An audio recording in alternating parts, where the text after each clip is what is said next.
છે અણિયાળી રોડ તમને દેખાય અહીંયા લગન પાણી ભર્યું છે જોવો તમે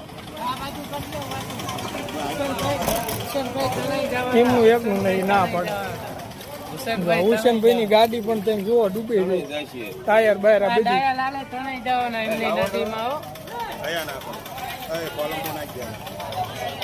અહીંયા હરાજી થાય છે રોજ અને આ તમને અહીંયા દેખાય અહીંયા લગન પાણી ભર્યું જો આનું જો ઓલા પણ તમને દેખાય લગભગ ગાડી ડૂબી જાય ધુમાડી ડૂબી જાય છે એટલું પાણી પીરું અણિયાળી રોડ પાણી ચાલુ